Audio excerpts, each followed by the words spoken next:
Assalamualaikum warahmatullahi ta'ala wabarakatuh.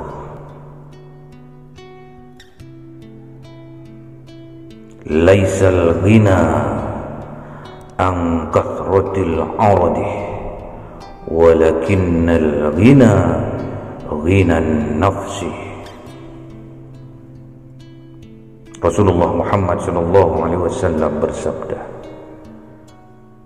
laisal ghina, yang dinamakan kaya itu bukanlah angkat rotil ardi, karena lantaran banyak hartanya, kaya dunianya, walakinnal ghina, akan tetapi yang dimaksudkan kaya itu adalah ghinan nafsi, adalah kaya jiwa, kaya hati. Assalamualaikum warahmatullahi ta'ala wabarakatuh.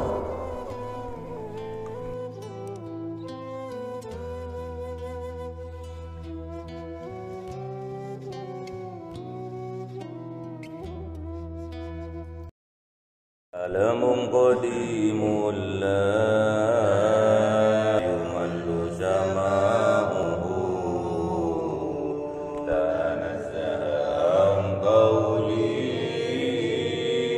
wa bi'li wa niyati bihi astafi min kulli da'i wa nuruhu dalilul qalbi inda jahli wa hayrati wa ya rabbi mati'ni bi sirri hurufi wa nawwir bihi sam'i wa qalbi wa mughlati wa habli bihi fadhan wa ilma wa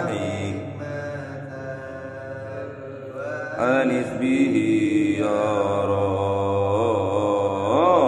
fil qabri wa sati wa salli wa sallim kulla yawmin wa laylatin ala man bihi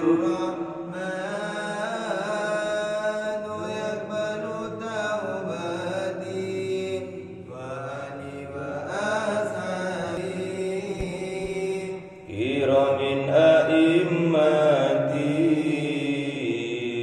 bihim yaghfirul ghaffaru dhanbi wa zallati.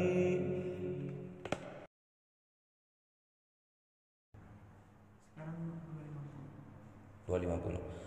Bismillahirrahmanirrahim. Walamma barazu li Jalut wa junudihi qalu rabbana afrigh alaina sabran wa thabbit aqdamana wansurna 'alal qaumil kafirin. Fahazamuhum biidznillah wa qatala Dawud Jalut wa ataahu Allahul mulka wal hikmata wa 'allamahu mimma yasha'. ولولا دفع الله الناس بعضهم ببعض لفسدت الأرض ولكن الله ذو فضل على العالمين. تلك آيات الله نتلوها عليك بالحق وإنك لمن المرسلين. تلك الرسل فضلنا بعضهم على بعض منهم من كلم الله ورفع بعضهم درجات وآتينا عيسى ابن مريم البينات وأيدناه بروح القدس ولو شاء الله ما اقتتل الذين من بعدهم من بعد ما جاءتهم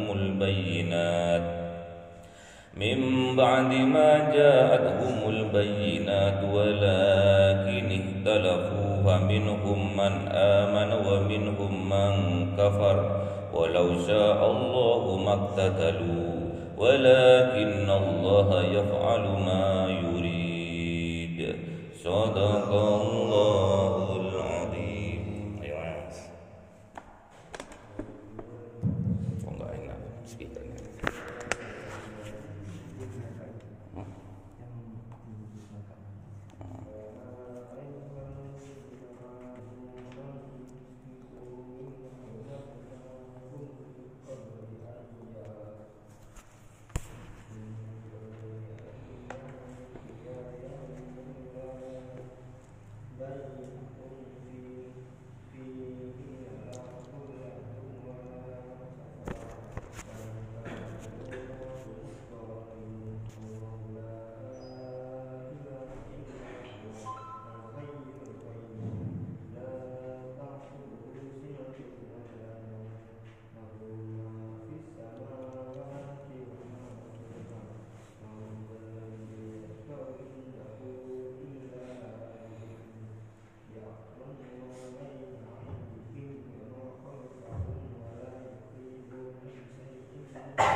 Sadaqallahul azim.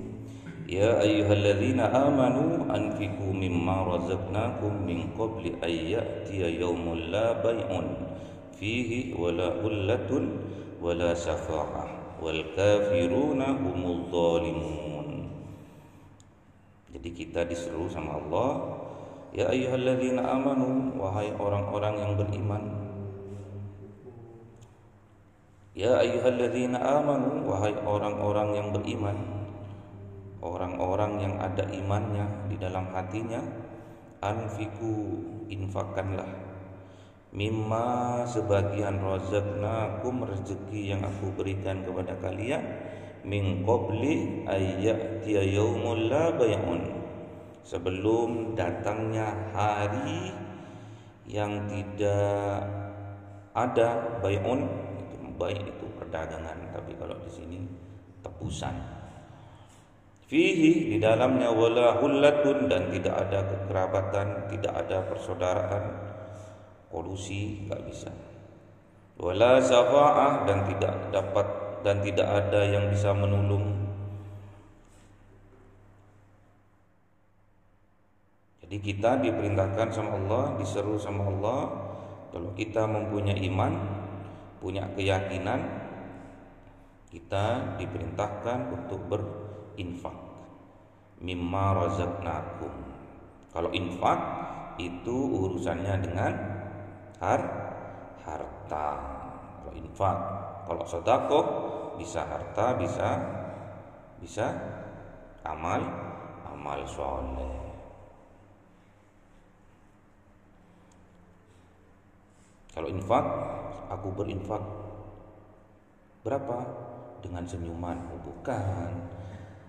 Kalau infak itu harus dengan harta. Kalau sedekah bisa dengan amal soleh, amal kebajikan bisa.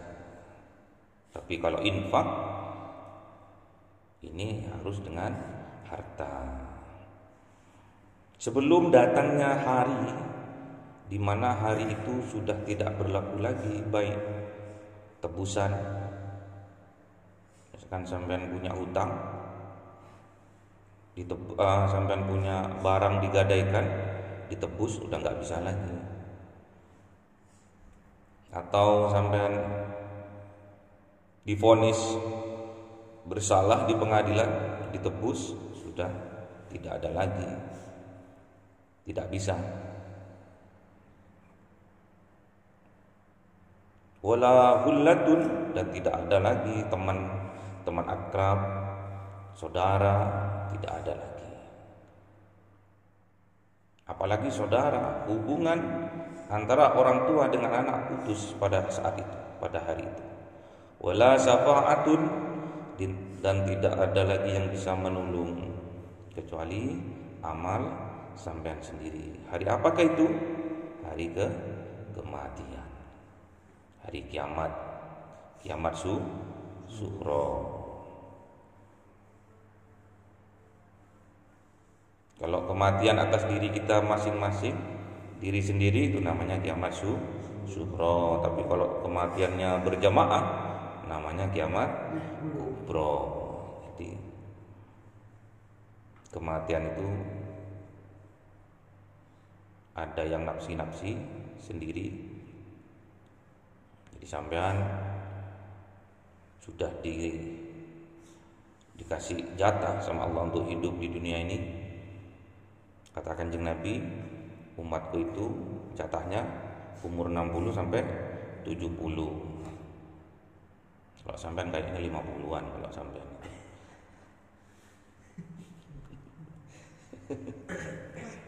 Allahumma tawil umurana, semoga Allah memanjangkan umur kita dalam hal taat dan kebajikannya.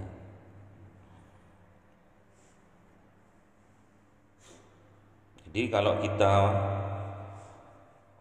saking pentingnya berinfak itu, sampai Allah memperingatkan, ngasih warning kepada kita, sebelum datang hari kematian, infakkan sebagian dari rezekiku yang aku berikan kepadamu semua.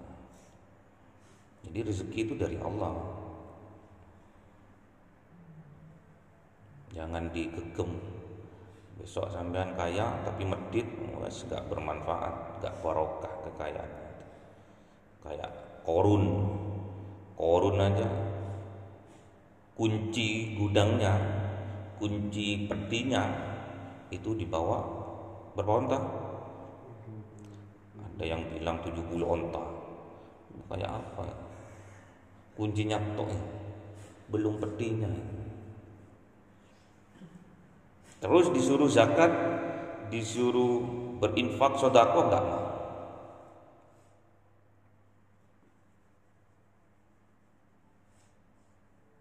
Itu Korun ya.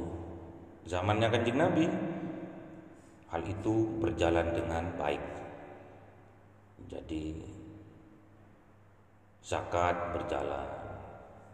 Zakat setiap tahun, haul dan nisabnya sudah sampai dikeluarkan oleh para sahabat. Namun tatkala Kanjeng Nabi sudah meninggal, pimpinan presidennya diganti oleh Abu Bakar, banyak dari sahabat-sahabat yang watak aslinya kelihatan. Tatkala disuruh zakat tidak mau, sholat, puasa. Tapi tatkala disuruh zakat tidak mau. Sampai Abu Bakar bilang, siapa yang enggak mau zakat akan aku perangi. Saking pentingnya harta itu.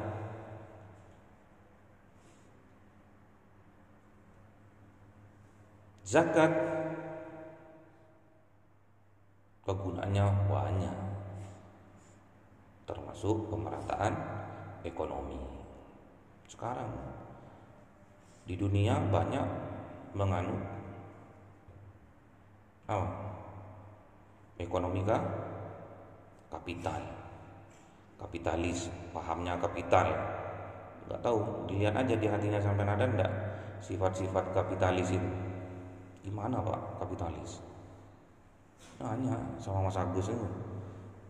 Kapitalis yang kaya makin kaya, enggak menghiraukan yang miskin. Yang miskin tambah jerunguk. Ya.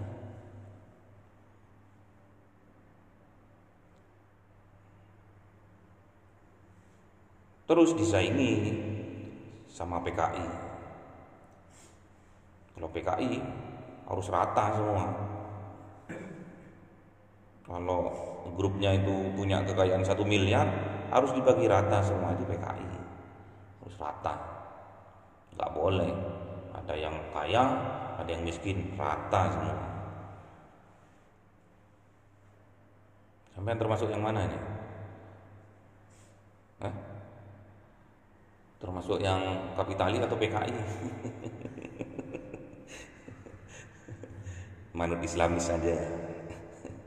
Orang Islam memperbolehkan kita untuk kaya, namun harus kita dermawan, menginfakkan sebagian rezeki kita kepada fakir miskin. Karena fakir miskin itu ada dua macam. Yang pertama miskin harta. Kalau miskin harta, misalkan di sebuah desa, tidak usah kota, desa atau dusun, ada yang orang kaya raya, ada yang miskin nemen.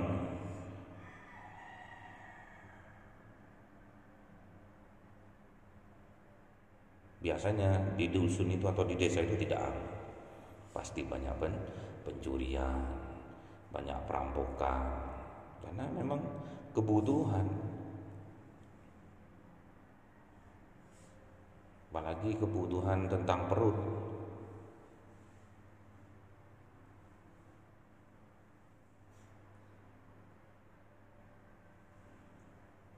Adal fakru ayyakuna kufron. Hampir saja orang yang fakir itu hampir saja mendekati kepada kekafiran. Orang fakir, orang miskin itu lebih mendekati kepada kekafiran, kufur, perbuatan-perbuatan yang ingkar. Jadi karena kebutuhan untuk makan, dirinya, istrinya dan anaknya misalkan kelaparan misalkan. Yang sebelah pesta gak undang-undang khusus untuk orang borjuis yang kaya raya. Terus yang tetangganya yang miskin, yang kelaparan ngaplu, cuma dangak tok, ngiler tok. Malamnya dirampok. Ingkar sudah, mengingkari kufur terhadap perintah dari Allah. Gak boleh nyolong, ditabrak sudah. Gak boleh mencuri, gak boleh bunuh, akhirnya bunuh.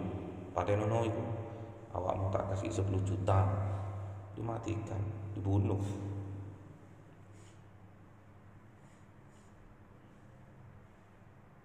Ini dunia hukum rimba yang ada di Indonesia seperti itu.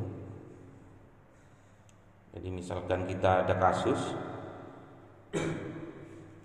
ada masalah, munggah ke pengadilan, yang menjadi saksi kunci, hati-hati. Kalau itu sangat merugikan, bisa dibunuh.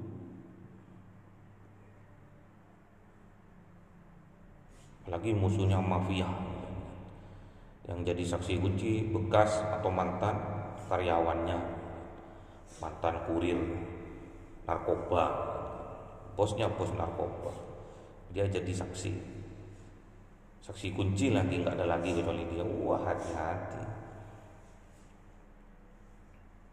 Makanya diperingatkan di sini, sebelum min qabli ayyati yaumun, sebelum datang hari di mana la bai'un, tidak ada tebusan fihi di dalamnya, wala hullatun, tidak ada lagi koncoan, tidak ada lagi, wala syafa'ah, tidak ada lagi yang bisa menolong. Maka kita harus meninfakkan sebagian harta, sebagian rezeki yang diberikan oleh Allah kepada kita. Jadi ada hak fakir miskin di situ. Yang kedua, miskin itu miskin ilmu.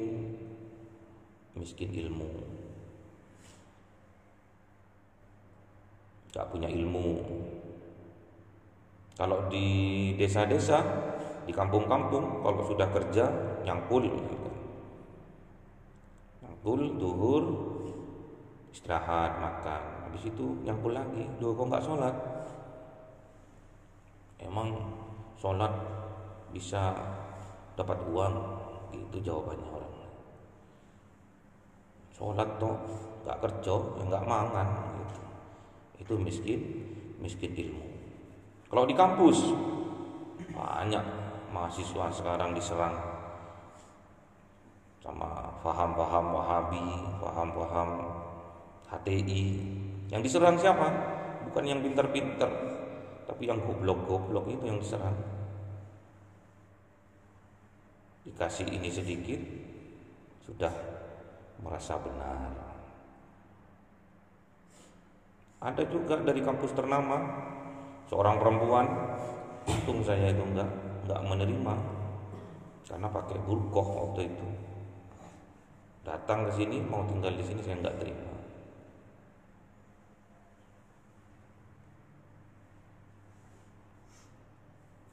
Katanya dia keluar dari sebuah pondok, habis keluar dari sebuah pondok terus mau masuk ke sini untuk melanjutkan keilmuannya. Sini ilmunya dikit, kalau cari ilmu yang banyak itu ke pondok yang besar-besar itu. Lama kelamaan ada seorang rombongan datang ke sini nanya, "Bapak, ada yang namanya Siti." "Siti? Anak mana?" "Anak kota B." "Kuliah di mana?" UIN Malang."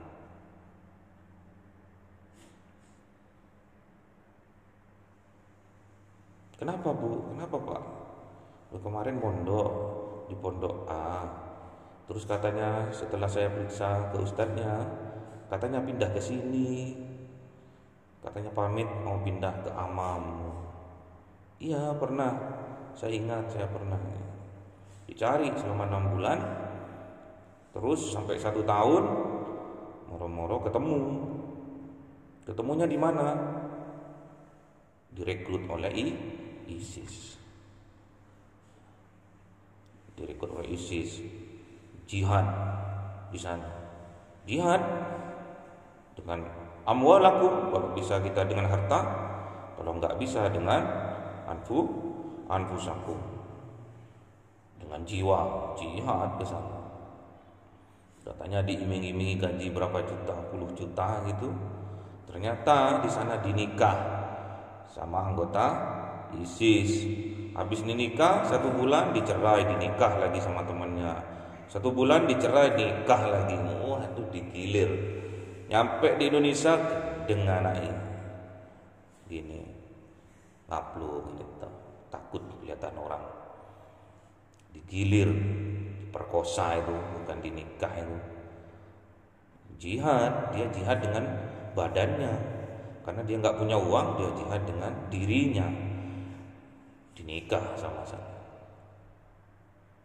Banyak, satu keluarga, satu grup ke sana itu, anak, bapak, ibu, anak, banyak ya sana. Sampai anaknya yang masih umur 8 tahun itu ditanya sama anggota ISIS itu, "Anaknya udah haid belum?" Begitu. Kalau udah haid itu kan umurnya 9 tahun sampai 15 tahun. Seandainya ayahnya bilang haid, dinikah. Kalau nggak dinikah mungkin bapaknya dibedil. Banyak penyesalan orang-orang yang hijrah ke sana itu minta dipulangkan. Ada sebagian udah pulang duluan, ada sebagian yang sudah parah, sulit untuk disadarkan lagi, nggak dipulangkan sama pemerintah. Makanya hati-hati, belajar ilmu, mengaji, lihat dulu sanad keilmuannya. Ustadz atau ulama yang mengajarkan kita sebuah ilmu, itu ciri-cirinya alladzi yandurul ummah bi ainir rahmah. Itu ciri-cirinya itu. Jadi memandang, melihat umat ini dengan pandangan kasih sayang. Kalau sudah pandangannya kebencian, pandangannya permusuhan, yang dibesar-besarkan perbedaan, wah itu udah nggak benar itu ustadznya itu. Menyalahkan udah nggak benar. Bukan faknya kita, nggak usah ikuti. Kalau kita diajar oleh guru-guru kita, ulama-ulama kita yang mengajarkan tentang kasih dan sayang, ikuti. Gak usah perbedaan, hilafiyah.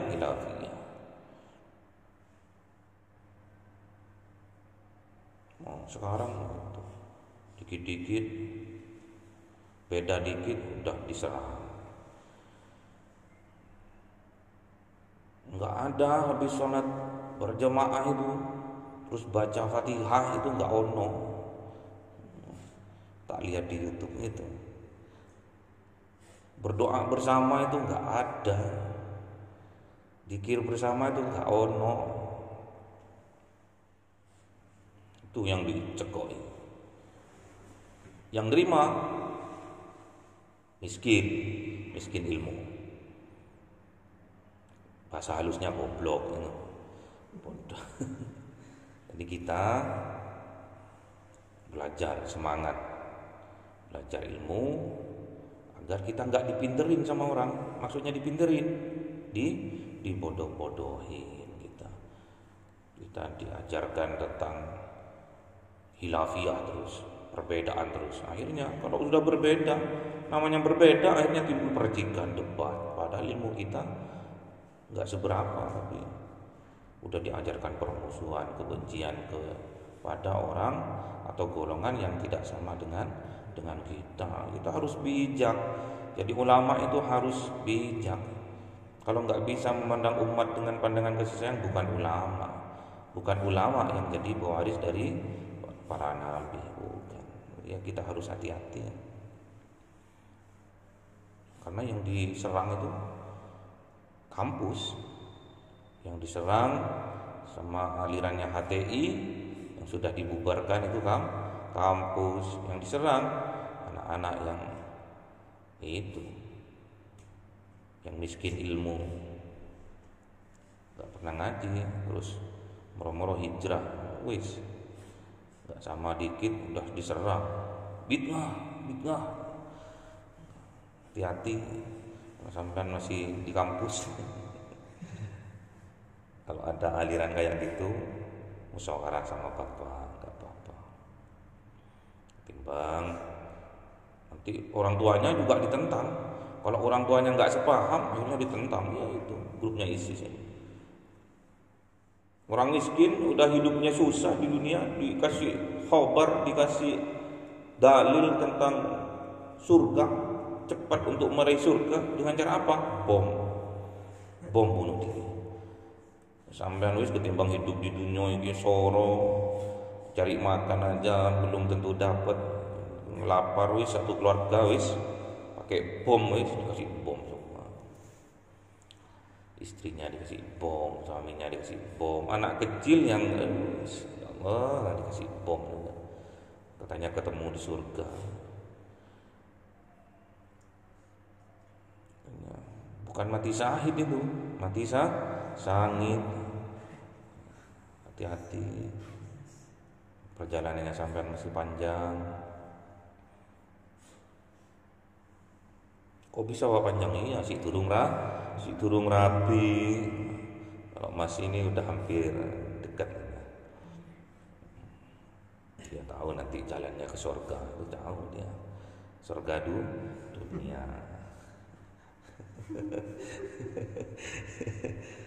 Hati-hati ya.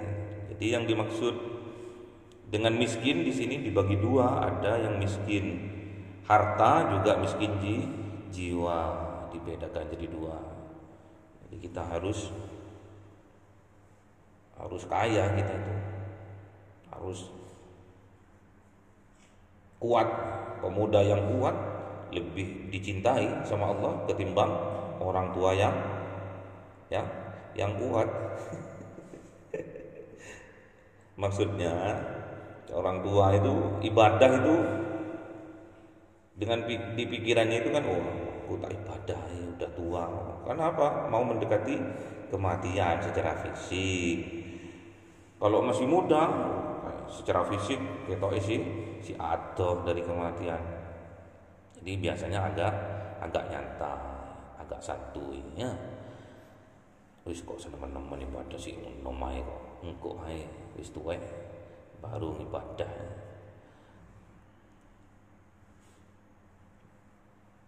Seorang pemuda itu harus kuat. Gak boleh kita itu, orang tua kita, bapak kita orang yang hebat, orang yang kuat, orang yang terkenal, kemana-mana bawa bapakku. Makanya Kanjeng Nabi itu, hikmah dari Kanjeng Nabi diyatimkan agar Kanjeng Nabi tatkala dia punya permasalahan, mau minta pertolongan, mau mengadu, bukan mengadu sama bapaknya, tapi mengadu sama Allah. Bukan wahai abi, bukan. Tapi yang diharapkan oleh Allah, Kanjeng Nabi Muhammad itu mengadunya, ya Rabbi, bukan ya abi, bukan. Tapi yang dipanggil, yang dimintai pertolongan oleh Kanjeng Nabi, hikmah dari yatimnya Kanjeng Nabi adalah ya Rabbi, gitu.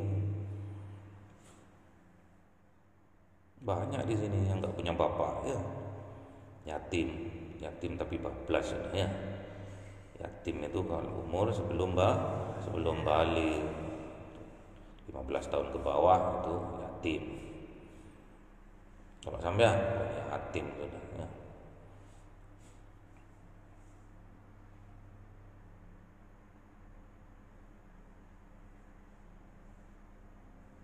Katanya Sayyidina Ali gimana? Laisal fata mayyaqulu kana abi. Jadi katanya Sayyidina Ali, bukan seorang pemuda yang kesehariannya yang sedikit-sedikit dia ngomong, ini loh bapakku, ini loh aku punya bapak hebat, bukan itu kata Sayyidina Ali. Tapi kata Sayyidina Ali apa? Walakinnal fata mayyaqulu ha anadha. Jadi seorang pemuda, dia dikatakan seorang pemuda apabila dia bisa atau mampu berkata, ini loh aku, bapakku bisa sholat berjamaah 5 waktu, aku bisa, gitu loh. Aku bisa. Bapakku miliarder, aku triliuner, gitu sampean tuh. Bapakku zakat 10 juta tiap tahun, aku 100 juta. Itu yang lebih dicintai sama Allah. Jadi kita nggak boleh mengandalkan orang tua, nggak boleh. Harus dilanjutkan orang tua. Perjuangannya orang tua itu harus dilanjutkan. Orang tuanya zakatnya 10 juta, 50 juta, sampai ratusan juta sampai zakatnya itu. Buat bangga orang tuanya sampai. Bukan bangga dalam hal kejelekan. Bapaknya pencuri kampungan sampai mafia kelas kakak. Kayak gitu. Buat bangga orang tuanya, walaupun orang tuanya sudah meninggal dunia, sampean sedekahkan, infakkan atas nama orang tua. Ya, paham ya? Jadi miskin ada 2 di sini, miskin harta dan juga miskin jiwa. Jadi kita, sedangkan katakan Nabi yang dikatakan orang miskin itu atau fakir itu lebih atau hampir mendekati kekufuran, kekafiran. Banyak di Malang Selatan, di Sitiarjo, keimanannya ditukar dengan 1 bungkus 1 dus sarimi, banyak.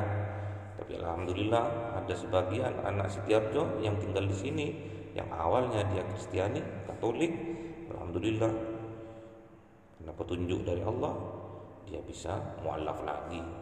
Dan yang terakhir yang namanya Mbak Natalia itu, namanya aja Natalia, dilamar, dinikah sama seorang pemuda Muslim, akhirnya dia masuk Muslim. Padahal kakek-kakeknya itu Muslim, ibunya karena dinikah sama suaminya itu orang Katolik, akhirnya ikut Katolik. Anaknya dibiayai mulai dari TK sampai kuliah di Poltek, dibiayai oleh gereja. Kenapa? Karena miskin ekonomi. Tapi alhamdulillah karena petunjuk dari Allah, Firok cerai bapak sama ibunya berangkat ke luar negeri, anaknya dititipkan ke saya. Loh, kok dititipkan ke saya, Bu? Kan ada di Jalan Paus itu asrama Bethlehem, ya kan ada ya, kiri jalan itu asramanya anak-anak Katolik. Enggak, saya ingin tinggal di sini aja, Pak. Loh, di sini ada aturannya, Bu. Apa aturannya, Pak? Enggak boleh keluar pakai celana pendek. Oh siap, Pak, kalau itu ya enggak apa-apa. Tak jilbaban enggak apa-apa, tapi keluar beli bakso, beli sate, beli apa enggak boleh pakai celana pendek, harus minimal pakai kulot lah. Masih saya gitu, toleransi saya. Tapi alhamdulillah dengan petunjuk dari Allah, dia dilamar oleh seorang pemuda muslim, datang ke rumah saya. Bapak, saya mau melamar Desi. Loh, kok melamar ke saya? Saya teleponkan ibunya, saya sampaikan apa adanya. Loh, Bu, ini yang mau melamar muslim loh. Loh, bukan nopo-nopo, Pak. Loh, kenapa? Kalau Natalia mau, gak apa-apa. Pindah agama gak apa-apa. Itu udah petunjuk dari Allah. Tinggal ibunya yang belum, karena ibunya masih di luar negeri, jadi TKW. Semoga tadarusan kita ini tiap subuh, tiap maghrib, tiap ada waktu. Kalau nggak ada waktu berarti bapak lagi keluar. Semoga mendapat barokahnya, ya. Semoga pahala yang kita baca, yang kita dengar, kita aturkan, kita hadiahkan kepada orang tua kita yang masih hidup maupun yang sudah mati. Allahumma arhamna bil waj'alhu lana imama wa nura wa huda wa rahma. Allahumma dzakirna minhu ma nasina wa 'allimna minhu ma jahilna warzuqna tilawatahu ana al-laili wa atrafan nahar waj'alhu lana hujjatan ya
حي الحي